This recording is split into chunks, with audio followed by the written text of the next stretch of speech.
Olá pessoal, hoje eu vou falar sobre plano de estudo tutorado, 7º ano, matemática, semana 1.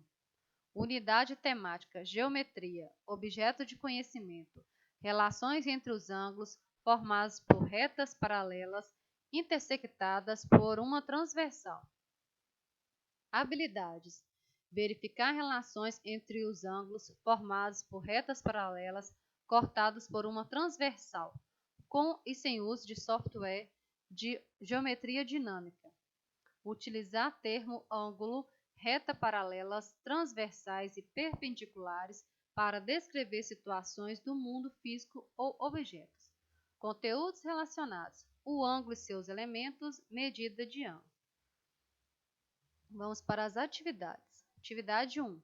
Para resolver essa atividade, você vai precisar de 2 canudinhos de refrigerante e um alfinetinho ou uma tarraxinha. Esse será um experimento, né?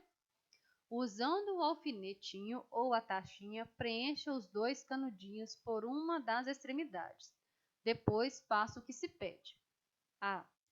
Fixe um canudinho e gire o outro, menos de uma volta. Observe que foi determinada uma região entre eles. A essa região damos o nome de ângulo. Os canudinhos representam os lados do ângulo e a cabeça do alfinete ou da taxinha representa seu vértice. Então, aqui nós temos um lado de um ângulo, o outro lado de um ângulo e a taxinha é chamada de vértice. E essa abertura é chamada de ângulo. Letra B. Faça um desenho no espaço abaixo, representando o ângulo que você formou. Identifique nesse desenho os lados e o vértice do ângulo. Então, você vai fazer o desenho de um ângulo e você vai identificar o lado, os lados e o vértice. Agora, em cada item, você deve girar o canudinho como indicado e depois desenhar o ângulo formado. Letra A. Giro da metade da volta. Uma volta é um círculo. Quando fala assim, faça o desenho de uma volta completa, uma volta inteira. Uma volta inteira ou volta completa é um círculo. Então, você vai fazer metade de uma volta. Então, você vai fazer meio círculo. Vai fazer o desenho de meio círculo. Letra B. Giro de uma volta inteira. Aí eu já expliquei, uma volta inteira é um círculo. Letra C. Giro de um quarto de volta.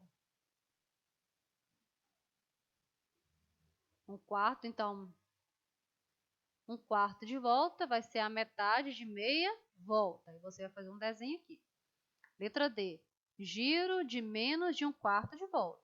Então, depois que você fizer o giro de um quarto de volta, você vai fazer a letra D. A letra D vai ser menor do que a letra C, o desenho. Aí você vai fazer o desenho aqui.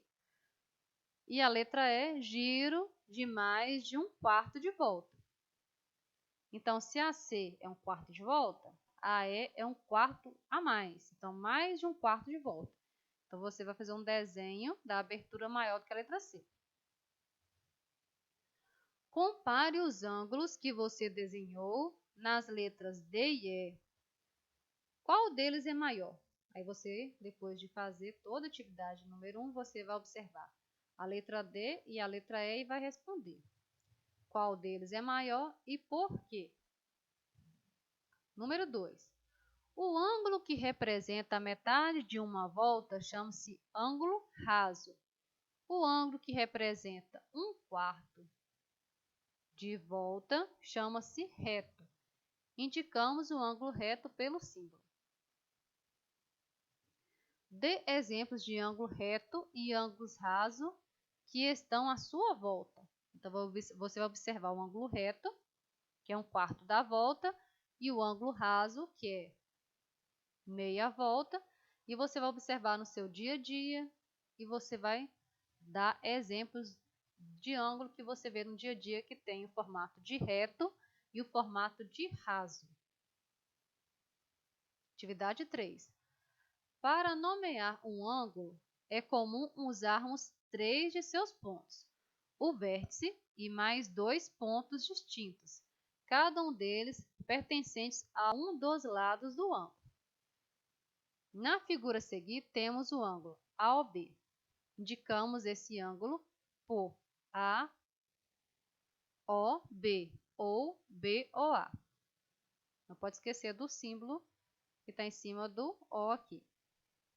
Então, nós temos um lado que é o A, nós temos um lado que é o B, e nós temos o O, que é do vértice, e aqui nós temos a abertura, que é chamada de ângulo. Identifique no ângulo acima o vértice e os lados. Então, você vai identificar aqui qual que é o vértice, qual que são os lados. Atividade 4. Observe que, na notação de um ângulo por 3 pontos, a letra que fica no meio corresponde ao vértice do ângulo.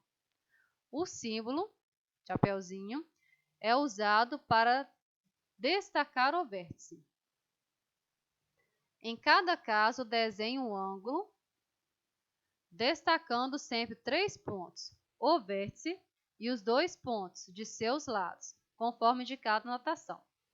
Então, aqui você vai fazer o desenho de um ângulo. Aí, os pontos que você vai usar vai ser o ponto do lado B e o C, e o vértice vai ter a letra A. Igual a atividade 3 aqui, você vai fazer um formato de um ângulo. Aí você vai classificar onde que é o lado B, onde é o lado C e a abertura que vai ser A. Aí você vai fazer 3 exemplos de ângulo.